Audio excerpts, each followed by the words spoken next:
Good morning and welcome to our UBC Learning Circle ICEDAR, which is Indigenous Collaborative for Education, Development, Advocacy, and Reciprocity, an invitation to explore and pilot the website. Today's conversation is presented in partnership with the Center for Excellence in Indigenous Health. We'd like to thank the First Nations Health Authority for generously funding the UBC Learning Circle and allowing us to have these conversations. Before we begin, I'd like to acknowledge with respect and gratitude that I'm joining you from the unceded territories of the Musqueam, Squamish, and Tsleil-Waututh Nations. Please feel free to introduce yourselves and the nation you're calling in from in the chat box. For those of you who don't know me, my name is Sarain Squawkin. I am Syilx Okanagan on my mother's side and Hickory Apache and Belgian on my father's side. I will be the moderator for today's discussion. And joining us today, working behind scenes, is Cynthia, our production coordinator, and our program assistant, Kira. They'll be in the background, interacting with everyone in the chat. And finally, before we get into today's discussion, I'll provide a gentle heads up that the topics covered may be sensitive or emotionally triggering. Please make sure that you're looking after yourself, and if at any point in time you feel the need to talk to a friend, elder, counselor, family member, don't hesitate to do so. We have some prompts in the chat if you need additional support. Now I'll turn it over to our guests to introduce themselves. Thank you so much, Shireen. Cynthia, Learning Circle team. We are really very excited to be again in the Learning Circle. Thank you for the space. We were here actually a year ago or so, more or less, to share the initial steps of this journey, and very grateful to be here today to share with you an update of where we are at, and share our excitement and gratitude with the Learning Circle community. My name is Aurea Bericat Rocha, and I would like to start by acknowledging that I occupy space on the beautiful territories of the Musqueam, Squamish, and Tsleil-Waututh nations. I was born in Mexico City and have Mexican and Spanish ancestry. I'm a guest on these territories, so it's not my place to acknowledge the land, but I do want to respectfully thank the Coast Salish nations for their stewardship of these territories and acknowledge the privilege I have to live on their lands for 10 years or so now. And really grateful for the knowledge and the teachings of many Indigenous leaders who are contributing to ICEDAR and who have contributed to my own journey as a student. I would like to also add that Dr. Kasia Hennaque had planned to celebrate the launch of the platform with us today, but unfortunately is unable to join us. He was on a waiting list and just last week received a message that a date had opened up for him. So that's why he's not with us in person today, but he sends his greetings, and I will be trying to do justice to some of the ideas that he had hoped to highlight throughout the presentation. So from here, our gratitude to Cash and our good thoughts and energy for him to be well. And I would like to pass it to my team member, Maria Jose, please. Welcome, everybody. My name is Maria Jose Atia Martinez. I'm a non-invited visitor to Musqueam, Squamish, and Tsleil-Waututh land. I also come from Mexico. I was born in Mexico City, but grew up in the Mayan territory, close to Cancun. But today I'm joining us again as a non-invited visitor to the next Confederated Tribes of the Colville Reservation, Tunakach Amakits, Sewempek Kulek, Seals, and Ijaneje Nokon, Makose, Stony nations in what is known as Revelstoke. And I've been living in Coselli's lands for also almost 10 years, kind of in two times of my life. The latest, I arrived in 2017. And I received the privilege of being an international student, and with that, I received like colonial privilege by doing so. And I'll say I'm the newest team member of ICEDAR, and it's been an honor. And I want to honor the work that Aurea has been doing, Kasha Henekyu, and sending him good wishes and good thoughts and prayers, and also Lily Ivanova. And with that, I pass it back to you, Aurea.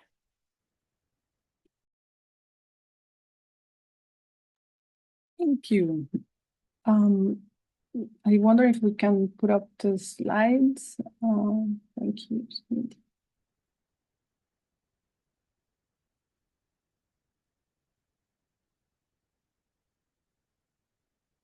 And the next one is the roadmap. So I wanted just to give you a quick sense of what we are going to try to cover throughout our presentation today. As I mentioned, we were here a year ago, but I'm assuming that many of you who are kindly taking the time to be with us today might not have an idea of what ICEDAR is and might be wondering, what is this about? So we're just gonna go through our seed, like what the origins of ICEDAR are.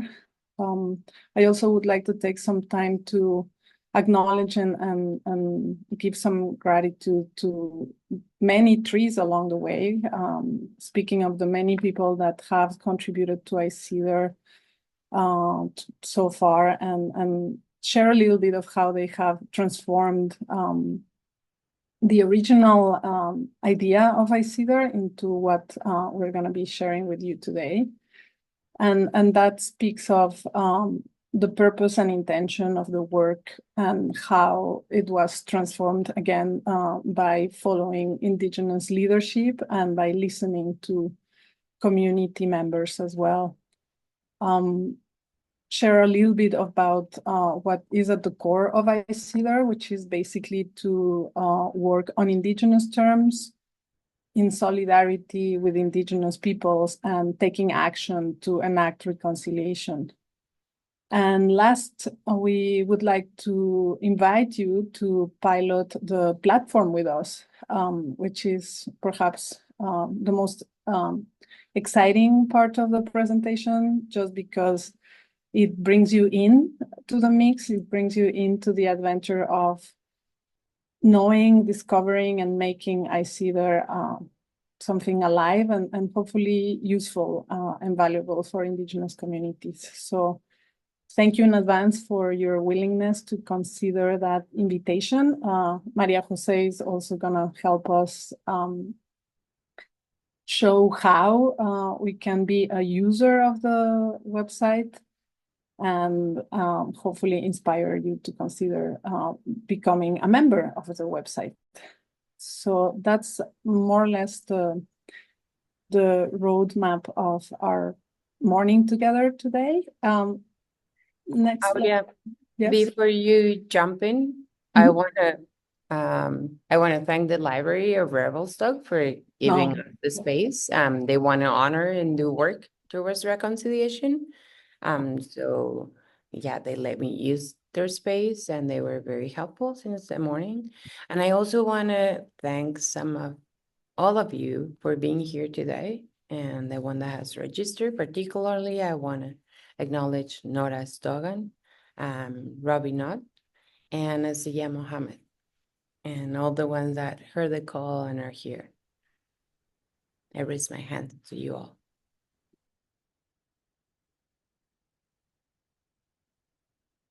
So in case you need to leave us sooner than later, I just wanted to share these two very important pieces of information. ICEDAR.org/register.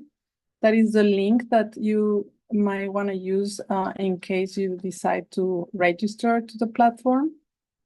And there's also our email in case you want to connect with us at any point. Both links are there for you, again, to establish connections, to connect with each other, and to create together what ICEDAR can be. And I love that Maria is taking the time to thank people around, because there is no small effort or no small contribution to the work that needs to be done for reconciliation. And each little and small and great effort and contribution counts. So from the library to an elder helping us learn how to pronounce an Indigenous word, everybody is making this happen. So just echoing that gratitude and hopefully making it present throughout the presentation. Next slide, please.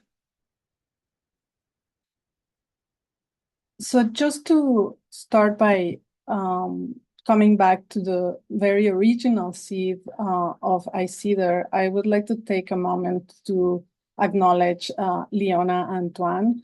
Leona Antoine is a member of the Nglakatan Nation and a member also of the Coldwater Band. And she is the manager of an Aboriginal Head Start that is in East Vancouver, Singing Frog. Maybe some of you have drove by it or know the space. This is a space that serves children and families from many Indigenous nations and communities. And throughout her many years of work, Leona has been supporting these nations, trying to bring culturally meaningful experiences to these children who come from many, many, many different origins and struggle with honoring in a good way each of those cultural backgrounds. I worked with Leona for a number of years in the First Nations Pedagogies Network, and I also have the privilege of having learned from her what the challenges and the successes are for leaders in Indigenous early learning and childcare. And just in a very, I guess, informal conversation one day, she was sharing her frustration really about how much reconciliation has become a buzzword, right? Like many people mention reconciliation, but Leona was wondering, what are you doing about reconciliation? How are you actually giving back to Indigenous children, communities, and professionals? And she started to dream about how these questions could be answered, what the options could be for people to give back to Indigenous communities, to the owners of the lands where we live. And she started to inspire what ICEDAR is becoming. So I wanted to share her story, her leadership, and really thank her for how much she has inspired, she continues to inspire, and for all the work that she continues to do for Indigenous children and families in what is colonially known as Vancouver, but also back in her own community. So that's what started ICEDAR, and the funds came from, next slide, UBC Indigenous Strategic Plan. So as many other institutions in their commitments to engage with reconciliation, UBC, I believe in 2020 started, and even earlier, a very intensive engagement process to understand what the contributions of the university could be to reconciliation and to uphold Indigenous human rights. And it was a very, very long process. And one of the things through which UBC decided to support Indigenous initiatives is the Indigenous Strategic Plan. And it provided funding for projects like ICEDAR, many projects like ICEDAR, to enact reconciliation, to take steps to transform the relationships between Indigenous and non-Indigenous people in academia and beyond. Next slide, please. So UBC acknowledged that pursuing reconciliation is a collective university responsibility, a thread that runs through all the areas of the university. And it's echoing that idea that ICEDAR is taking that commitment beyond UBC, but also celebrating and acknowledging the partnerships and the many, many units, persons, professors, departments within UBC that are grappling with the challenge of making reconciliation a reality and engaging in the processes and actions that need to be taken to make it a reality. So, next slide. The proposal of ICEDAR actually focused on goal number 2 of the UBC Indigenous Strategic Plan.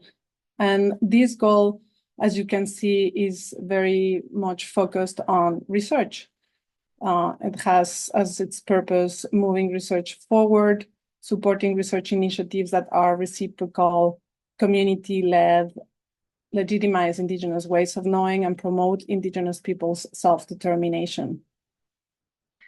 I will in a bit share a little bit of how this original intent of ICEDAR has been transformed, which is, I think, what happens when you actually enact reconciliation and engage in relationships and in conversations with Indigenous leaders and community members. They take on the leadership and they, as it's rightful, decide how things should be done.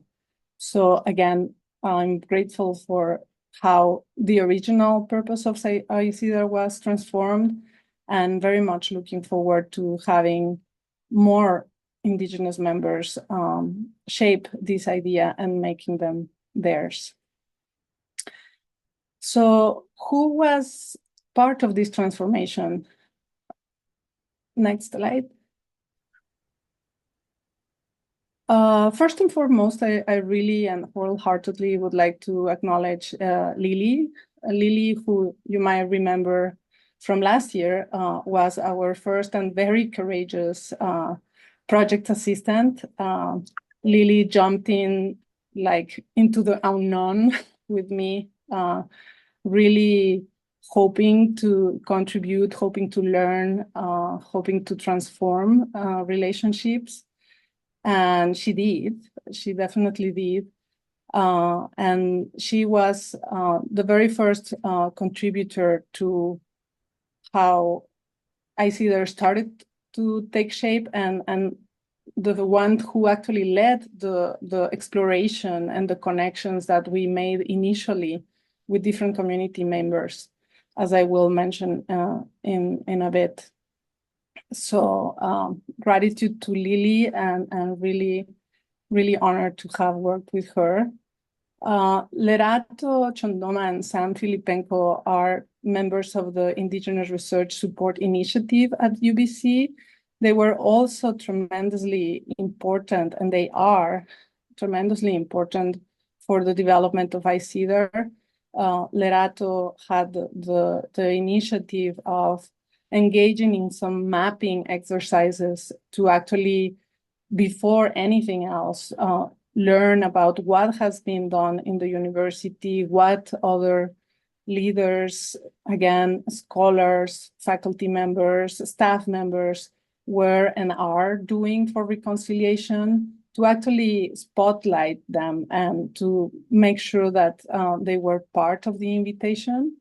So we were very grateful for the opportunity of working together with IRC and organizing two mapping conversations that I will mention in a minute. George and Alice are the masters behind the technical and design aspects of ICEDAR. We could not be here without them. And they continue to work to this very moment on ICEDAR, and they will continue to do so. There have been a lot of tweaks and changes and adaptations that we had to make to the platform as it was originally packaged to actually serve the purposes that we were given. So gratitude goes to them as well, and also an honor that they are part of the ICEDAR community. And finally, Liz, Ellie Brown, and Demetria Speck are two amazing two-spirit Indigenous people that have been bringing so much value and insight and leadership, and have redirectioned ICEDAR in ways that, again, are making it more meaningful, more thorough, and more close to what we want to accomplish with the platform. So many thanks to them, to all of them, for what they've done so far. Aurea, I will want to reiterate that this work, as Aurea mentioned, it was initiated by this conversation with Leona, but and it's being guided throughout because the goal is to uplift and uphold the projects of Indigenous people towards sovereignty. But this is an invitation for everybody, Indigenous and non-Indigenous people, to collaborate together and to have this purpose. I just wanted to reiterate that you're welcome here if you're not Indigenous. Absolutely. Thank you, Maria. What an amazing team member. Exactly. Thank you for that vision. Next slide, please. So again, I wanted to spotlight the contribution of the Indigenous Research Support Initiative and really reiterate that we look forward to working more with them and to supporting the work that they are doing to support good ways of doing research with Indigenous communities. They were instrumental again in bringing together ICEDAR. So thank you, Sam. Thank you, Lerado. Looking forward to more work together. And again, what they were instrumental in organizing were the mapping conversations. Next, please. And through these mapping conversations, we had the opportunity of getting together with the Indian Residential School History and Dialogue Center, the Office of Research Ethics, Climate Research and Indigenous Engagement Portal, Sustainability Hub, and the Faculty of Forestry. We are hoping to reach out to them and to the specific people who contributed to the conversations to share the good news about the piloting of the website and hopefully having them being part of ICEDAR along, of course, with the Learning Circle. We were already discussing that before the beginning of the webinar today. So these organizations, and as Maria was rightfully highlighting, any other organizations are welcomed in ICEDAR, Indigenous and non-Indigenous, always working towards reconciliation, always working to build relationships. But we wanted to highlight them because, again, they were instrumental in the beginning of the process that has become ICEDAR today. Next slide, please. So as I was sharing, Lily was instrumental in taking on the leadership of developing these exploratory conversations. And the conversations involved Indigenous faculty, staff, students, and as Maria was saying, it also, and very importantly, also involved non-Indigenous faculty, junior scholars, project managers, because as she was pointing out, this space, it's led and by Indigenous peoples, but definitely welcomes the good heart and the good work of many non-Indigenous peoples that are also involved very actively in making reconciliation a reality. So we did reach out to all of them, as many people as we could, to gather input on what were their needs, what would be the main priorities that they would see ICEDAR fulfilling. And there are many pieces of advice and guidance. And at this point, I would also want you to feel free, as Maria was saying, to share your own thoughts about this process as you start to hear about it, as you start to wonder what this is about. Again, in the chat or via email, or even better, by engaging directly in the platform. But Lily was very good at extracting 4 big pieces of advice, if you will, 4 big threads or lines of guidance that we could consider in creating ICEDAR. So I'm just going to share those 4 pieces of learning that we gathered from these conversations. And again, inviting you to share your own thoughts here during the webinar or moving forward. Aurea, yeah. I would like to, we acknowledge that there are different ways of understanding reconciliation. And we agree that a big one could be and is land back. Still, there's plenty of steps in between that we think that us as society, as part of the Canadian society, we all need to make an effort with little things. And they might seem very little, but they're not. So that's why while we acknowledge different conceptions of reconciliation, that's exactly what I'm writing my dissertation on. This is an invitation for everybody to take your own advocacy and your own responsibility in this process, because it has to involve each one of us in our daily basis. And with that thought is that this platform and this website has been created.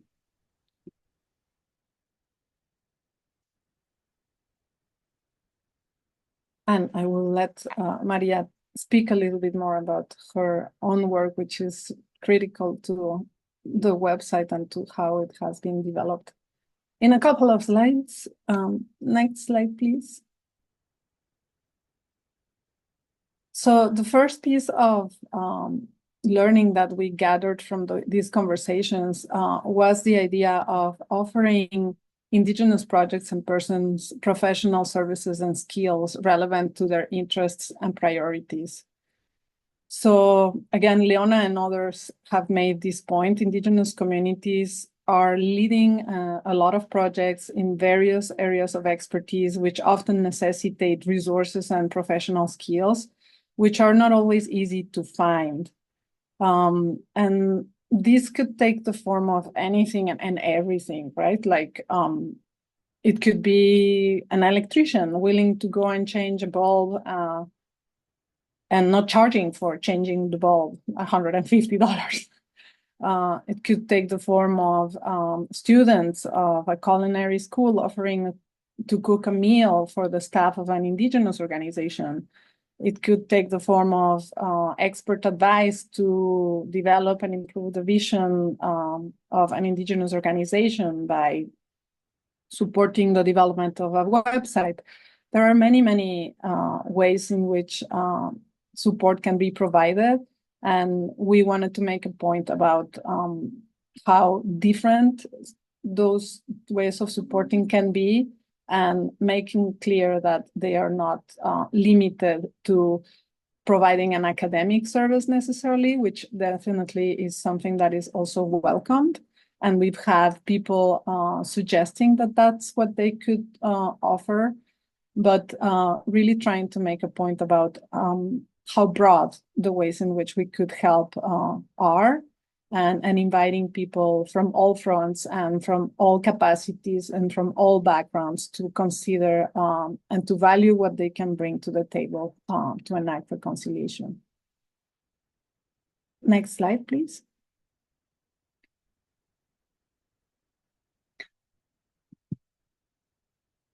And this is where I think Maria can talk about these in much more detail. Her project that she was sharing is very much touching on these. I'll let you do that in a minute, please, Maria.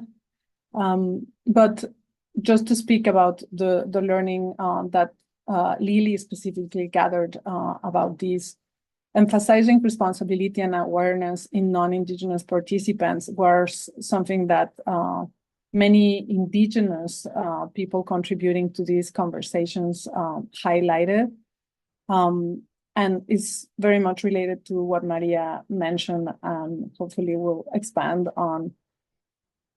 Indigenous peoples are not here to pack the water. Indigenous peoples are already doing what they need to be doing, and it's our responsibility as non-Indigenous peoples to do our homework and to actually inform ourselves, educate ourselves, and take on the knowledge and the steps that we need to take to learn about what needs to be done and what taking responsibility could look like. And I was grateful to have Maria extend and follow from the amazing work that Lily did, because again, as she was sharing, her work is directly related to that. So I wonder if you could just share a little bit about your own work, Maria, and how and what you have learned about this aspect. Yeah. Thank you, Aurea. What I'm doing for my dissertation is I work with 7 selected non-Indigenous teachers from grade 3 to grade 12, who are all within the graded Metro Vancouver area, and all of them are non-Indigenous. And another quality of them is that all of them have been in service for at least 5 years, meaning they didn't go through a program in which they had a required course in Indigenous education or any sort of Indigenous topics. And these teachers are trying to bring on and embody in their classroom, in their curriculum, what it is to integrate Indigenous perspectives and cultures and ways of knowing and teachings in their classrooms, in the different areas they are on or grades, and also age appropriate. And they see it as acts of reconciliation. So they are either bringing Indigenous perspectives or bringing acts of reconciliation, as they define them. And they're really trying hard to make this process. I use the narrative of I'm an Aztec dance, I'm a Shika dancer, and the dance is intertwined within the narrative of the dissertation. And as a conclusion, is an invitation to create circles, because that's the way we dance traditionally, to create circles in which we're akin to each other, in which we can see each other as some sort of like really close, and there's trust among each other. And for us, is an akin as a family member, and in which if one makes a mistake, we all support each other. But at the same time, in those circles in which Indigenous people are invited to live, but not to be teaching the basics, right? The history of colonialism. That's a burden Indigenous people, I believe, they shouldn't be carrying. And the teachers I work with believe that too. But more so to support each other's journey and one step at a time. And if somebody is making a mistake, we all support each other in that process of reflecting and recognizing what we're doing. So in a way, the work we're doing here in ICEDAR is an invitation, again, to create a circle of trust in which we can do many different things to support each other. And particularly owning that responsibility and that advocacy that we all have just by being present in what is now called and known as Canada. I pass it to you, Aria. Thank you.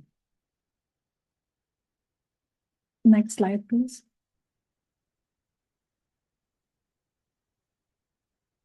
Another of the learnings from the conversations was that people would really appreciate having the possibility of creating connections through groups. So many of the contributors to the conversations obviously have very specific areas of interest or specialization. So one of the features that they were hoping ICEDAR would provide them with is the possibility of creating groups and conversations around specific topics. And we're very excited to share that we managed to create that within the platform, and we will share that with you in a minute. Basically, there are two ways of connecting, no, even three ways of connecting with one another. Directly, one-on-one, by creating your own group around a particular topic, or by initiating a conversation circle. So those features are now part of the website, and I will be sharing those with you in a minute. And the last piece of learning, next slide, please.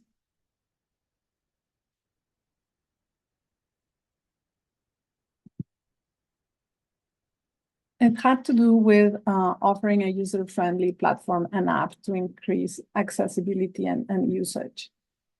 So we are in a time where obviously we're all hooked to our devices, to our computers, depending on how much accessibility we have. And one of the points that was made was to make that as friendly as possible for people to interact and use the tool. So what you're going to be piloting, hopefully, is the version of the website. We originally approached Animiki, which is an amazing resource and really a leader in Indigenous technology, an Indigenous-owned business dedicated to developing Indigenous technology. I definitely encourage you to check it out, and I will upload it in our resources in ICEDAR. We were not able to work with them because of the specificity of what we needed for the platform. So we used something different, which is made out of the box, which is called Body Boss. But as I was sharing at the beginning, there was a lot, and there is a lot of tailoring and tweaking of Body Boss as it originally was packaged, to make the platform be what we want it to be. So that customization is still ongoing, and that's why we are so excited about you considering piloting the website, because we would love to have fresh eyes looking into the space, the platform, and providing feedback and suggestions as how to make it work better. The mobile version is still looking a little bit off, and the app will hopefully be launched once we gather the feedback from the pilot. But again, we are also trying to honor the suggestion of combining the website with an app. So the app is coming up once the website is hopefully completely fine-tuned. So again, thank you for your input into making that happen. As I was sharing at the beginning, the original idea of ICEDAR, the original proposal, was transformed and enriched tremendously by Indigenous leaders and community members. Next slide. So working on Indigenous terms, Indigenous and non-Indigenous peoples working on Indigenous terms meant taking the time to listen and visit and process many of the ideas and suggestions, and to thread them together to try again to honor them. And I'm just going to highlight three of the main contributors in this process, but just mentioning and making sure to say that there are many, many more behind the scenes, and that we are looking forward to connecting with others along the way. Next slide. So definitely, Dr. Kasia Henna-Q has been absolutely fundamental and tremendously supportive of the process that has brought to life ICEDAR. As you might know, he is dedicated to supporting and enhancing Indigenous wellness and mental health. And Kash brought to the table important concepts around solidarity that I will mention in a minute. Shane Point, a knowledge keeper from Mosquiam, has also been tremendously generous with his time, with his teachings, with his scolding. No, he has not scolded me, but yeah, with his leadership and with sharing his thoughts, his questions, and his doubts as well about the process. And for me, very importantly, highlighting the importance of taking action. So asking Shane, for example, about the doubts that some non-Indigenous people might have in terms of how to approach reconciliation, he would say, just come and ask, approach, ask, and reach out. So very apparently simple advice, but very profound, and really grateful to be working alongside Shane and to have his guidance. And last but not least, Dimicia Speck, also an Indigenous wellness coach, amazing editor.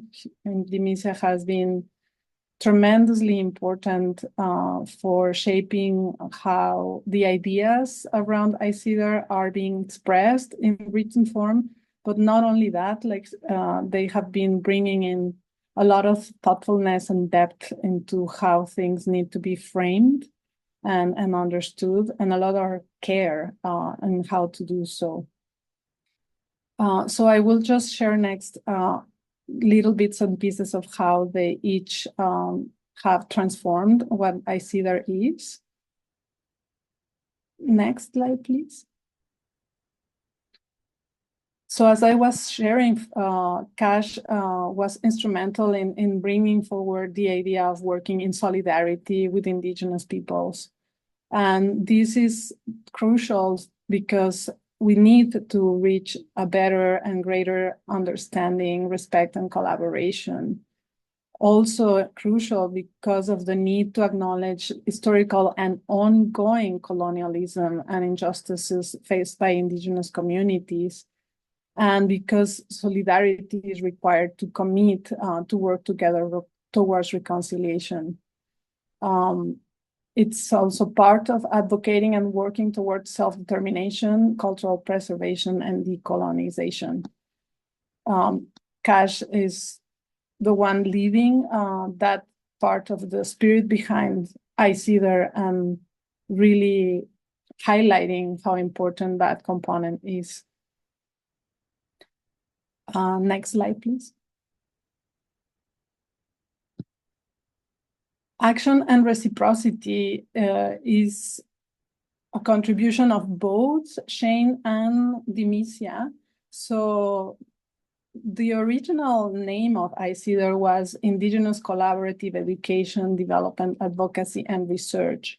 So originally, as you can see, it was focused and gesturing towards research, more of an academic flavor to it, if you will. And both of them inspired a transformation that is small in its written form, but very deep in what it means. Indigenous collaborative for education. So that brings in an accent into the action component and to actually acting and enacting reconciliation. It's a clearer invitation to take action. And leaving aside research and actually putting forward reciprocity also was a very important suggestion. Because reciprocity needs to come first. And the original proposal was embedded in UBC, as I already mentioned. But what we want to highlight is reciprocity, which is definitely necessary in research environments and initiatives, but all throughout the process of reconciliation. So slight changes, but very deep and meaningful. Other things, yes? Yeah, and I want to highlight also that the idea is not for this website to stay within UBC boundaries. The idea is to go beyond. And so this is like change that might look here is moving forward that reciprocity and moving away from the higher education and the university relationships that usually are built, and also as a recognition of that decolonial process and deep understanding of what research and universities have had in Indigenous communities, and trying to move away from that. So just to clarify it and reiterate, this is an invitation for everybody. Thank you, Maria. Keep saying that. Next slide, please. Another thing that was transformed was the purposes of ICEDAR. Like we initially had lined up 3 purposes, which we shared last year, collaborate, learn, and connect. And again, working towards emphasizing the intent of the project, we transformed them slightly, but very meaningfully too. Next slide. So now we also added this very cute one, which I love, which is support. So the rabbit has to do with learning, the hands sharing, supporting, and collaborating. So these principles I will show you in a minute in the website, and they are the actions that we hope to support through the platform.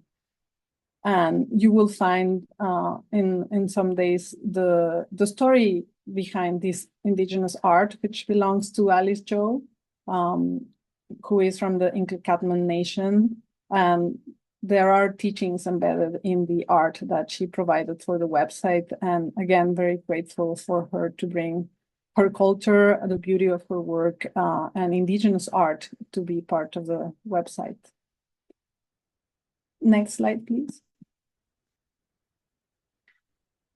So before we actually jump into showing the website to you, again, I guess as I was mentioning, I will be showing you around like a tour of the different sections, and Maria will then support me into showing how a member of the platform actually can interact and use it. I was compelled to share this quote by Robin Wall Kimmerer. Traditional teachings recount that the power of cedars is so great and so fluid that it can flow into a worthy person who leans back into the embrace of her trunk. I think this, I mean, I love Robin, I love her work. There is actually an event coming up. If you go, please post it on ICEDAR and your thoughts about it. With Robin at the MOA, the Museum of Anthropology at UBC. But I did want to share this quote because I think it encapsulates a lot of the spirit of what ICEDAR hopes to bring forward. The cedar, as we might know, is an important, very, very important being in Coast Salish territories, an amazing provider of life from birth to death. And inspired by that generosity, by that strength, is that the name of ICEDAR has that component in it. That's part of what we hope the website will provide in many, many levels. So yeah, I just wanted to share that that intent, which I could not have summarized better, obviously. And now, if we can just switch to me sharing the website. I'll do it now. Are there any questions so far? I was just hoping to check in. Lisa. We have one question. I've been answering it. Oh, you did? You got it. Okay, Yeah. great. So one was I'll say it here. One was the access to the video. I've already responded that. If I'm missing something, I will ask Sarahine if you could answer something else. But the other one was in relationship to the land acknowledgement. And so the person was saying that they cannot access it. So I said that first they have to make sure they're members. And if they're members, they can fully see all the features of the website. If they're just scrolling through them, then your accesses to certain things are limited. So it's an invitation to be a member. And the second one that I was just typing right now was that there's certain things that, like, this is a lounge, a pilot lounge invitation, right? Meaning we haven't fully finished everything. And there are certain things that we are comfortable doing, but we're not from the land where this was created. We're just non-invited visitors. And so we want to be respectful for certain things. There's only so much we should share. And so trying to follow the local protocol, you might not find everything that we want to feature there because we're still working with it. And because, as you know, the process says working with Indigenous people take a different time than the Western time. And we want to honor that too, and make sure that what we're building is a long-lasting relationship that is truly reciprocity towards the truth, acts of reconciliation and healing of what needs to be healed between different groups. And so for that to happen, yeah, certain things take a little bit longer. Thank you, Maria, definitely. Taking the time has been very, very important, and not rushing things as well. So definitely respecting that. But this is it. Welcome to ICEDAR. We're very, very excited to show you around the platform. And again, as Maria was saying, to invite you consider becoming a member, but you are totally free to also be just a user of the platform. So as she was just mentioning, in this case, because I am a member and I'm as you can see in this corner here on the up right corner, I'm logged in as a member. I have access to all the features under each of the components of the menu. Learn, connect, share, and support. What you will not have access, basically, if you decide only to be a user, which is totally fine, has to do with this section of the website, connect. Users of the website who are not members don't have access to see who are the members of ICEDAR and cannot participate in groups and conversations. So in conversation circles here.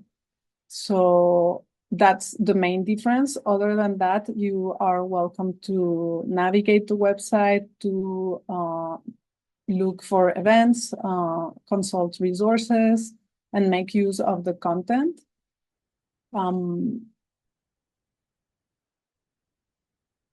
This is the button to go and fill out the form if you want to sign up for the website. I will go there in a minute, and Maria will talk about that in more detail.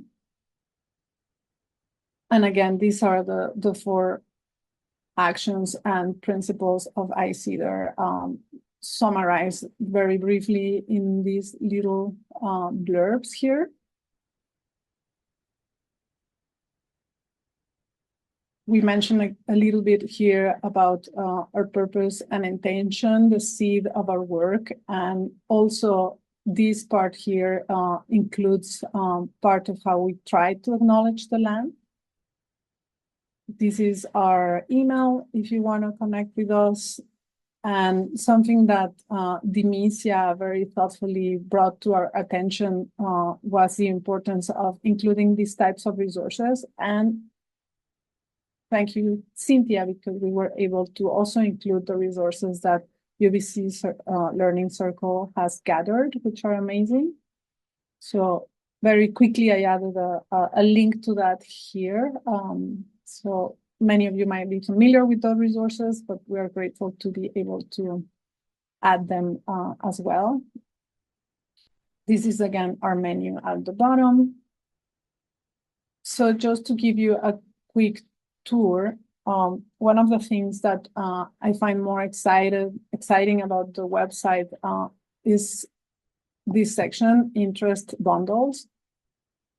So as I was mentioning, what we were trying to do is tailoring the website to bring forward what could be some, and obviously this is a limited list of the most salient interest for Indigenous communities.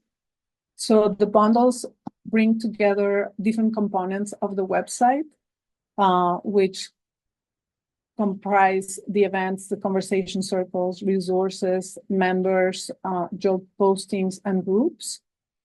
And you are, again, welcome to open any of these. And in this case, there are no conversations yet for this circle. But these resources are all relevant and important and have been uploaded by different members of ICEDAR. Again, we are just beginning, so we are hoping to integrate many more. But by visiting the bundles and clicking on any of these areas of interest, you can find gathered in one space those resources and content around those particular interests. The next item in events, it's very self-explanatory. Different events are posted here, and you're totally welcome to add them to the calendar, to search for the events that you want to attend. Next, in conversation circles, each of the areas of interest has its own conversation circle, and you can create your own circle, which can be private. So only members of that circle can access the conversation, or you can have an open circle. right? So for example, in my case, I created this one on Indigenous early learning and care. And I think Maria will share about this one in a minute. So again, this is how we were trying to respond to the suggestion of creating spaces where conversations could happen. And these two are obviously very self-explanatory: latest resources and feature resources. That's where you can find resources that have been posted by members of ICEDAR. When you go to connect, you can find members of the platform if you are a member, and very much like any other platform, you can click and see who that person is, and in their profile you can have a quick look about where they are located, and the label will speak of, for example, in the case of Maria, what her main profile features are: curriculum developer, or George, our web guy, Denicia here, wellness navigator, Lily, PhD student and researcher. So we're looking forward to have many more members, and you can, as in any other platform of similar than this, add a connection or reach out directly to any of the members. So again, trying to support and foster one-on-one connections. Groups, you can create a group, again, around any of the topics that you might be interested in exploring, or find groups based on different areas of interest. Organizations is a section that we're very excited about. We are doing our best to reach out to different organizations to seek their consent to have a page in ICEDAR. So far, the organizations here have been listed as resources, and as such, they will appear under that label.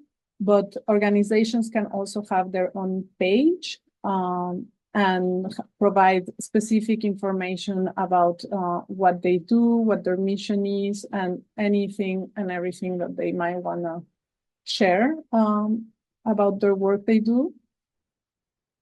Activity feed is quite self-explanatory. In Share, you have forms to submit events, resources, and job postings, which was another thing that we were asked to include. So this is very straightforward. You can add the title of your event, the description, the date, organizers, and all the details of events, resources, of job postings.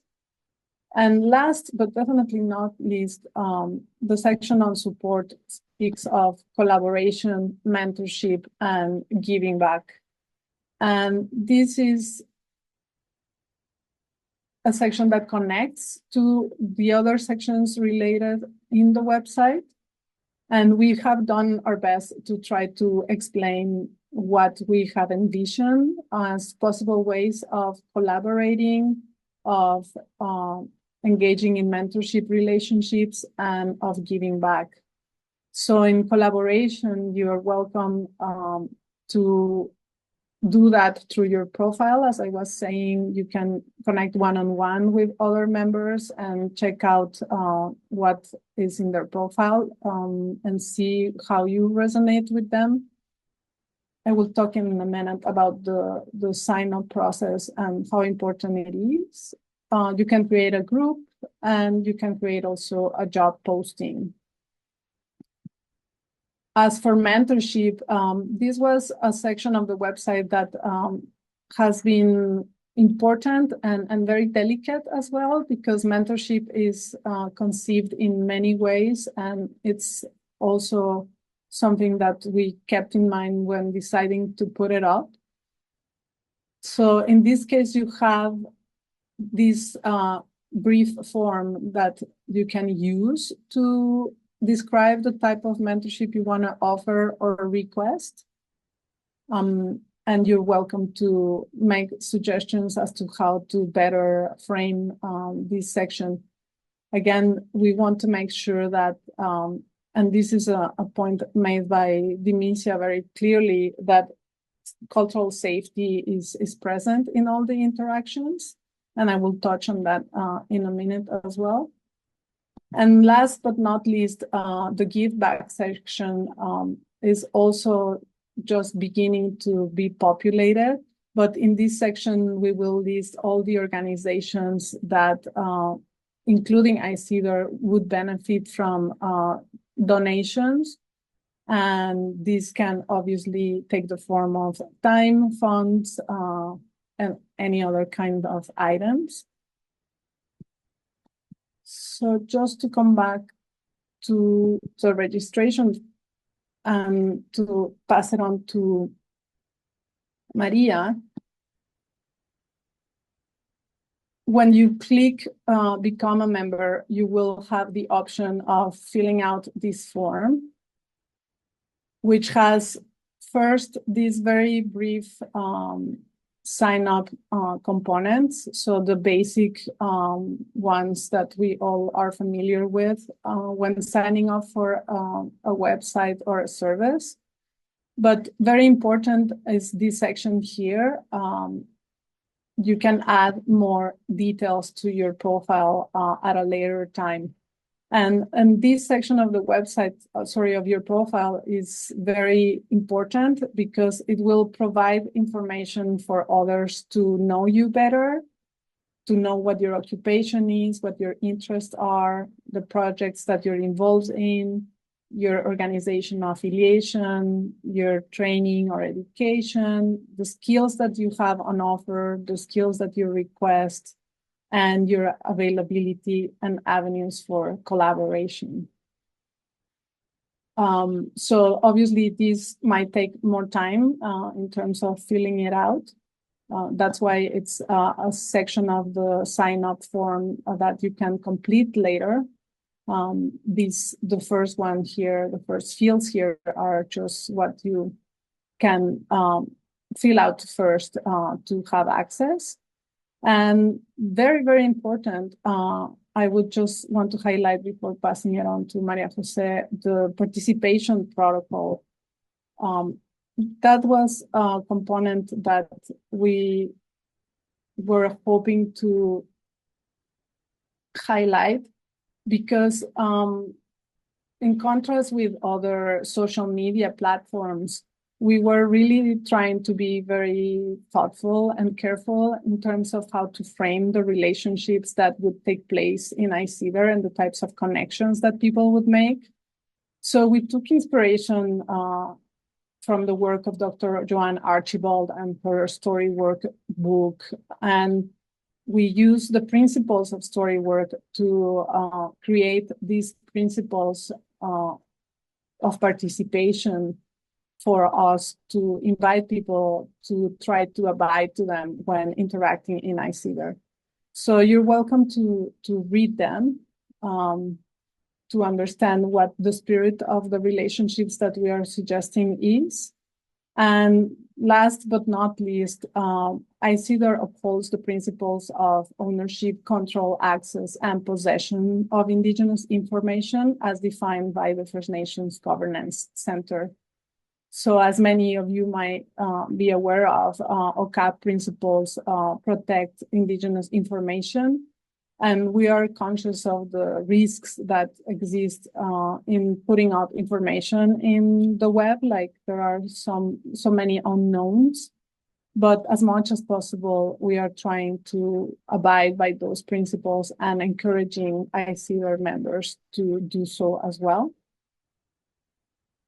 I think that's what I wanted to highlight as a general overview of the website.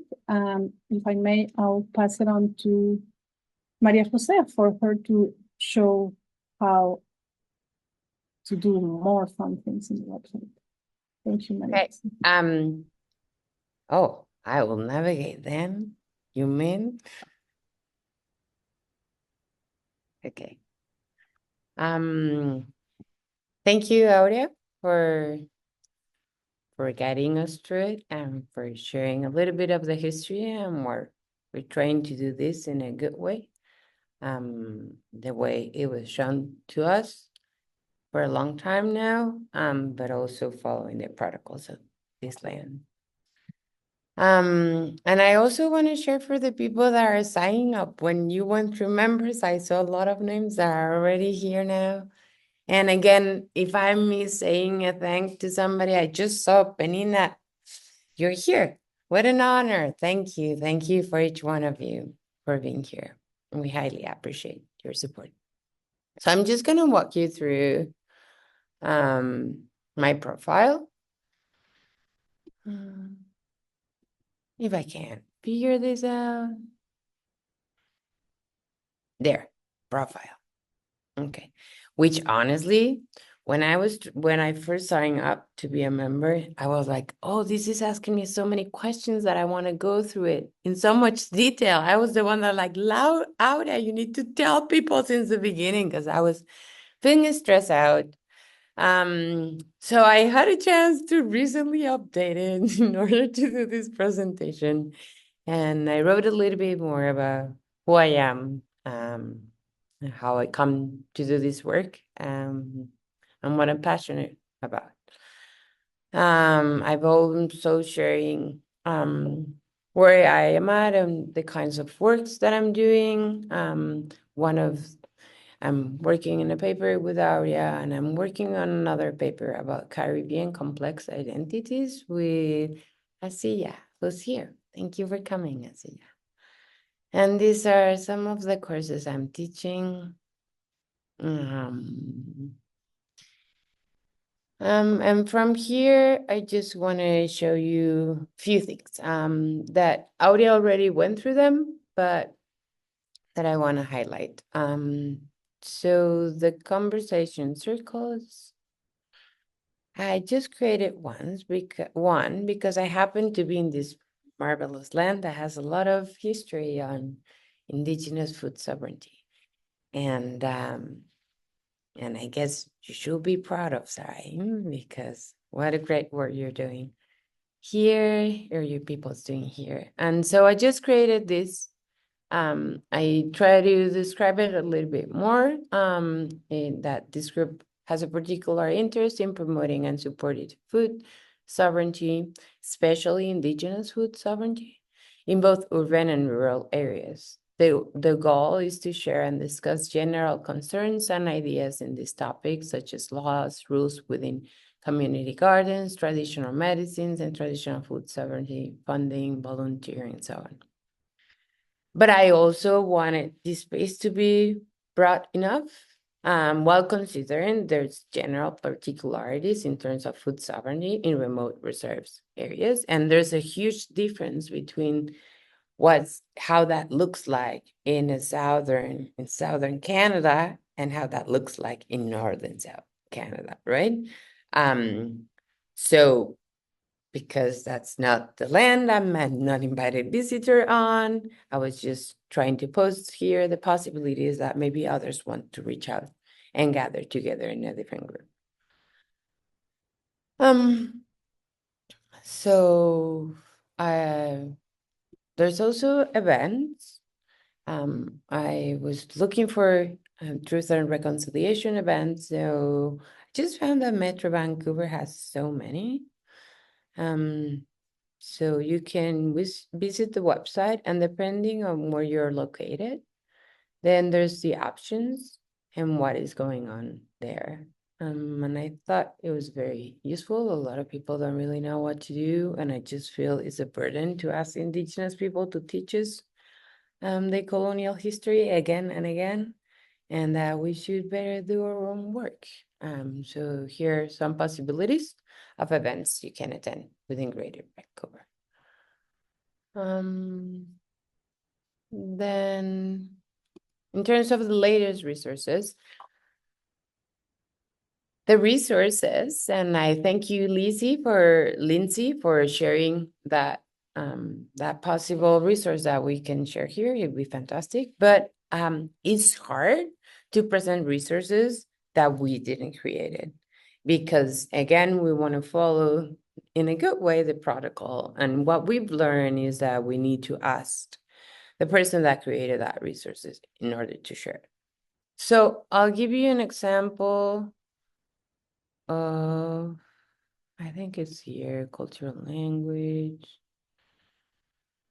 view all the resources. I didn't do my work properly, so sorry. Community and governance. Okay, this one. So we have tribal research specialists. I've been working with Shandin Pete for the past month, like 6 months.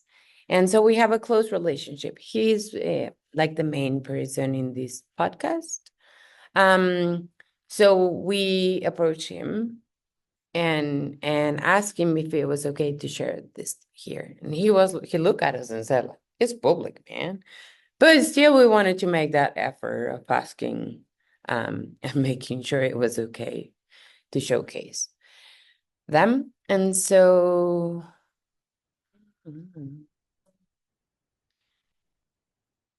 let me see the resources. And they have a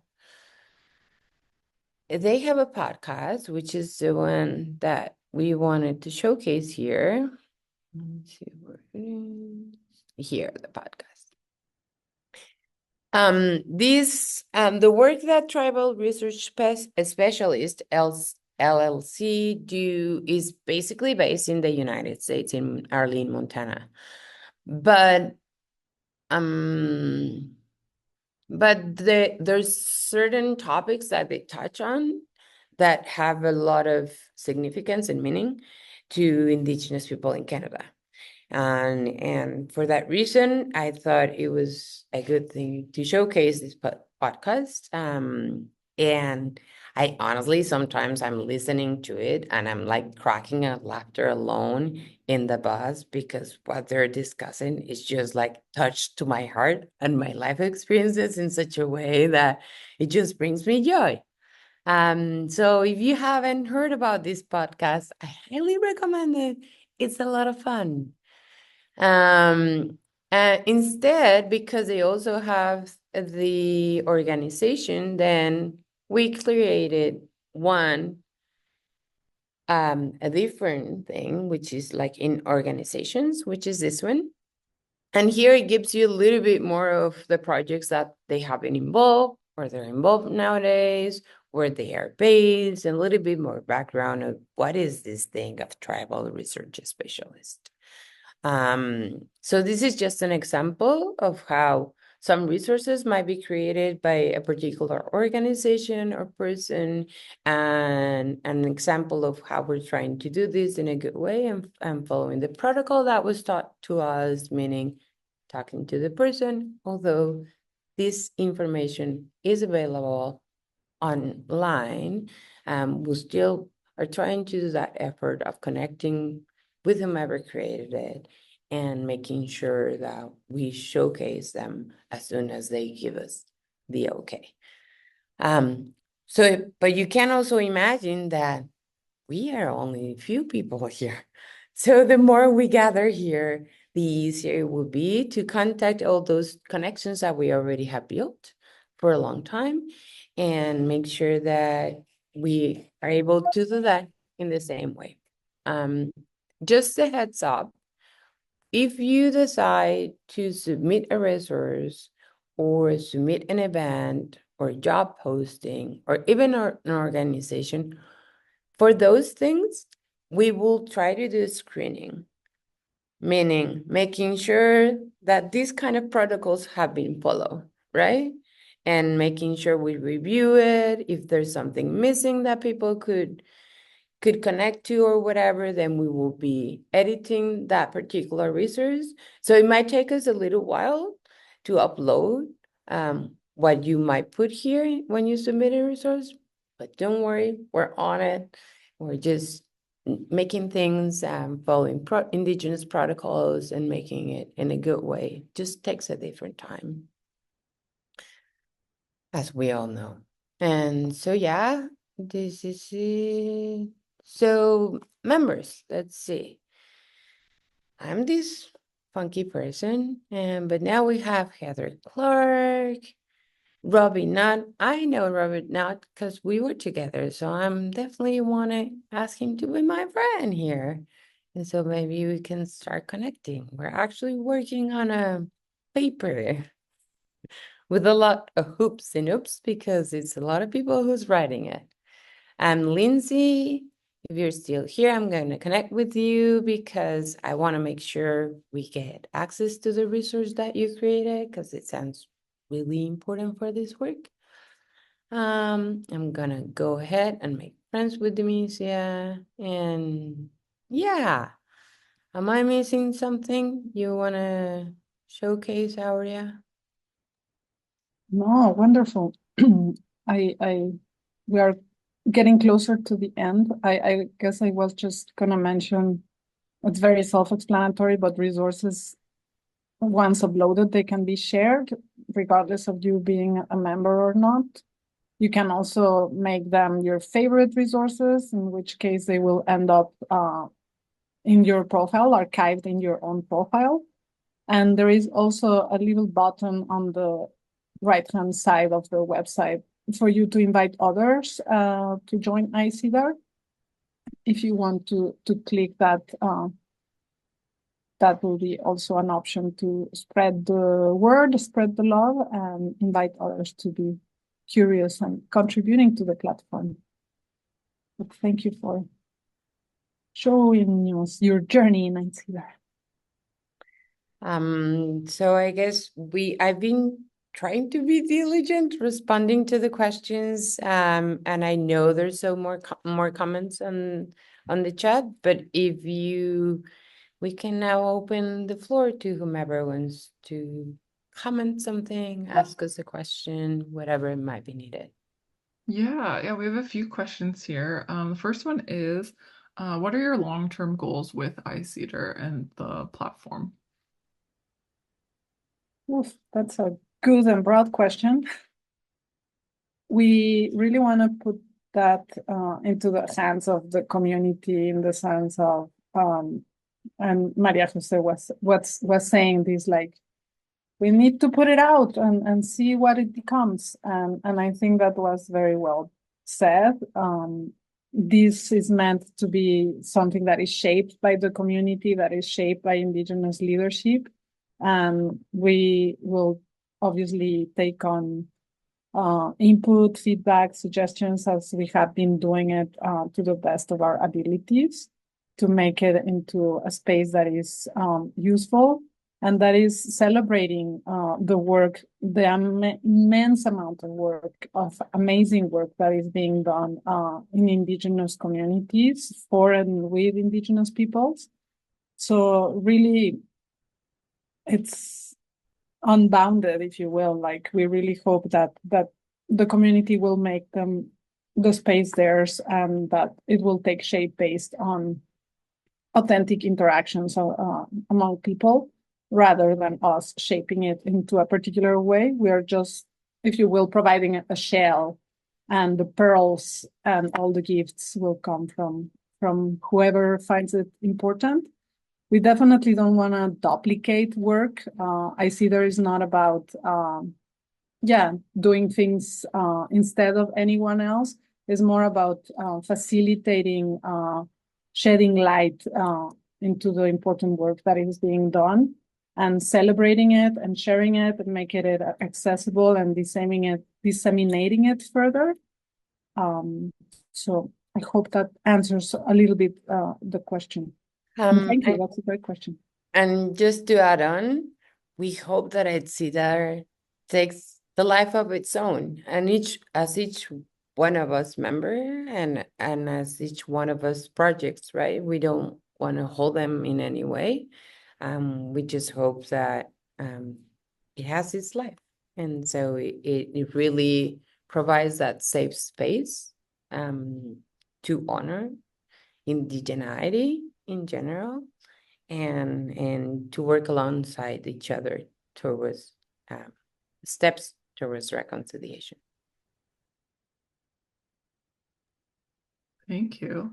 And our next question is, how is confidentiality and privacy secured on the website with the profiles and everything?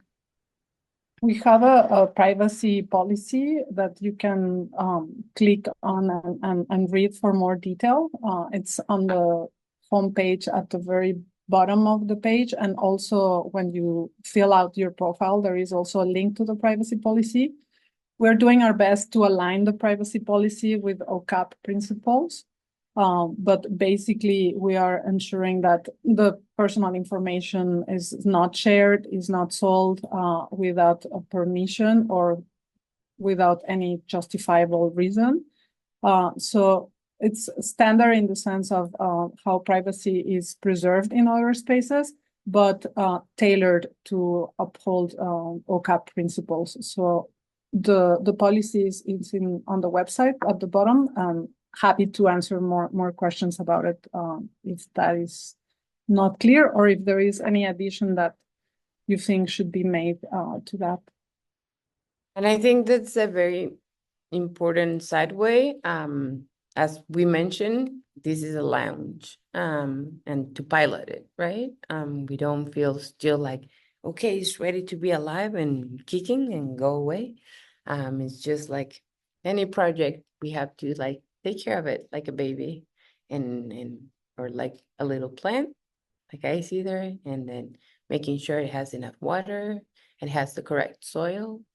So with that being said, if you feel that there's another component that we need to put in the soil, or another aspect that we need to add in the water, or if we need to put the tree a little bit more in the shade or whatever, just please feel free to contact us. That's why it was important for us to share the email, because we want this to be a collaboration with others, and there's only so much we can see as individual, and then with the people that we've been connecting. Indigeneity has so many forms and ways of being looked at, and that in order for that to happen, we can't really pretend to include all the aspects.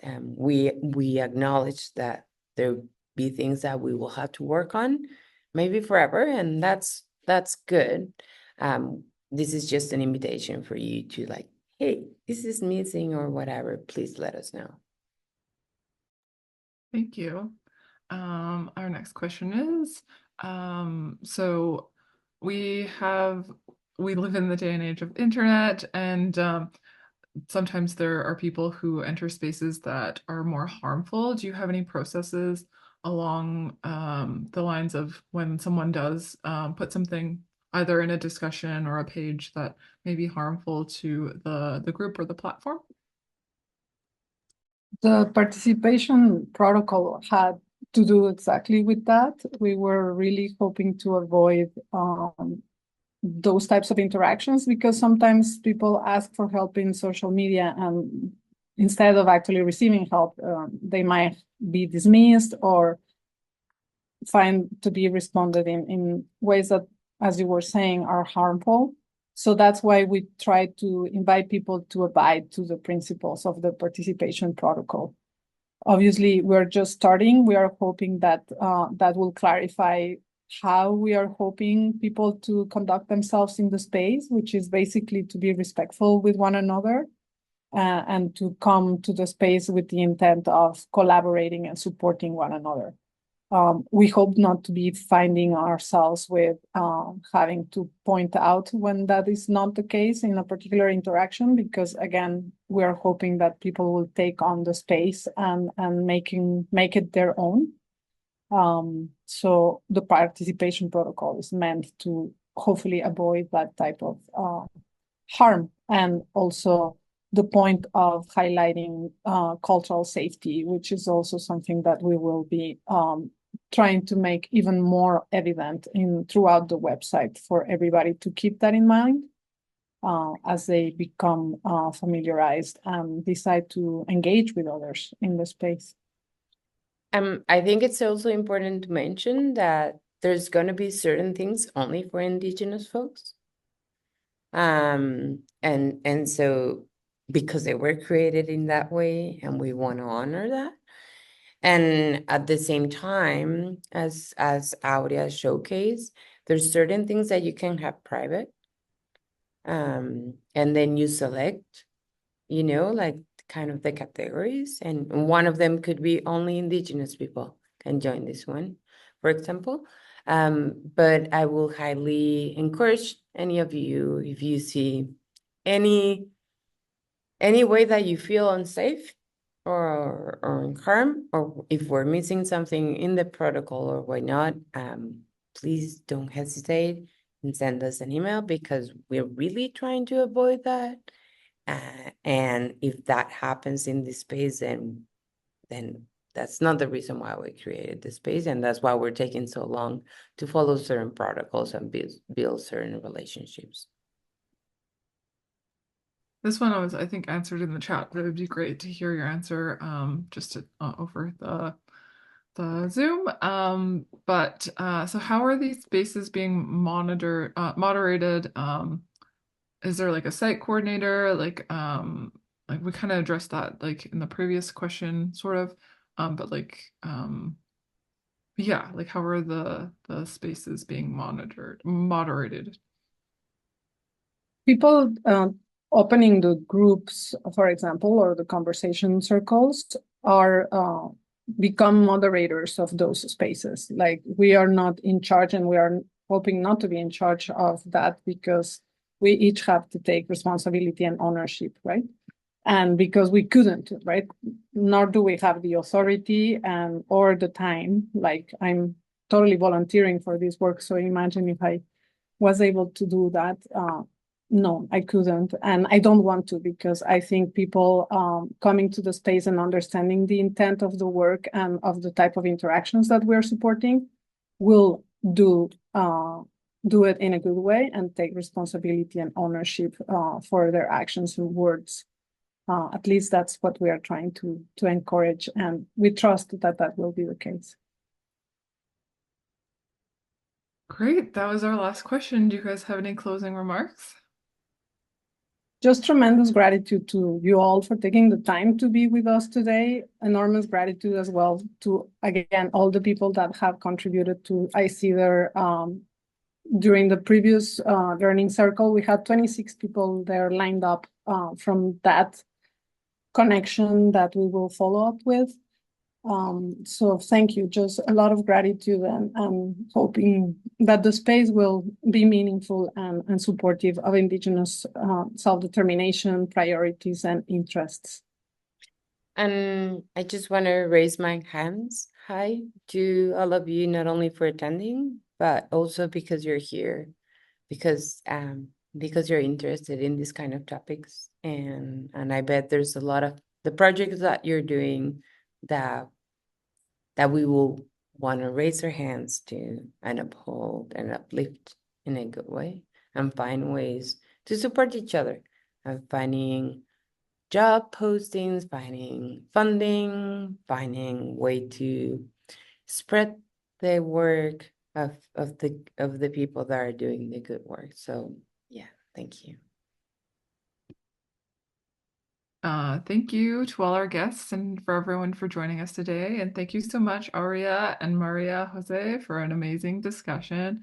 It was great to see the progress of ICEDAR and also get to kind of pilot or just run through the website and see how it's going and how to become a member.